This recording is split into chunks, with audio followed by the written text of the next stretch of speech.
Trigun, un animé que vous allez très certainement kiffer. Perso, j'ai adoré. Récemment, le règlement a fait une vidéo dédiée uniquement à cet animé. N'hésitez pas à aller la voir, le lien se trouvera dans la description. Voici de quoi ça parle. Sur une planète brûlée par les rayons de deux soleils, des colons d'un autre temps traînent leur misérable existence dans de petits villages qui rappellent le Far West américain. Vache the Stampede appartient à ce monde sans foi ni loi. Grand, blond, baraqué, le cheveu coiffé en pétard, il porte le doux surnom de Typhon Humanoïde. Il est accusé d'avoir anéanti des villes entières, de terroriser les femmes et d'avoir commis divers actes odieux indéterminés. Recherché mort ou vivant, la prime placée sur sa tête s'élève à 60 milliards de dollars. Il est par ailleurs perpétuellement suivi par Meryl et Millie, deux jolis agents d'assurance chargés de prévenir ses futures catastrophes. Mais sauf que le truc c'est que Vache est en fait un grand pacifiste qui ne ferait même pas de mal à une mouche. Juste sa maladresse qui atteint des sommets. L'anime a pour genre action, aventure, comédie, drame, science-fiction, shonen et pour thème post-apocalyptique western.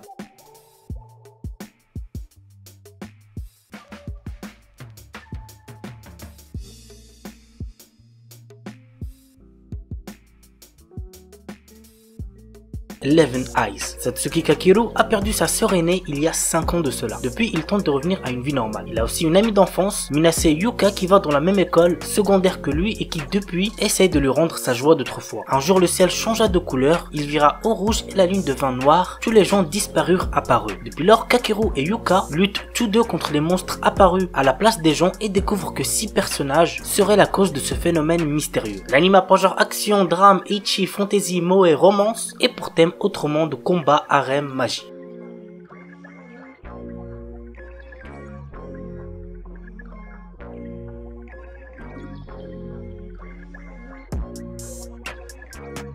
Isekai no Seikishi Monogatari. Nous suivons les aventures de Kenshi Masaki, âgé de 15 ans. Kenshi a été transporté dans un monde parallèle du nom de Geminar, là où les humains ont le pouvoir de piloter des androïdes. Ces machines ont été créées à partir de modèles trouvés dans des ruines antiques et sont en réalité des armes. Malheureusement, il se retrouvera dans une guerre sans fin et devra choisir le camp où il voudra être et ainsi combattre des ennemis puissants. L'anime a pour genre action, comédie, drame, ecchi, fantasy, romance, school life, science-fiction et pour thème autre monde, école, harem, mecha.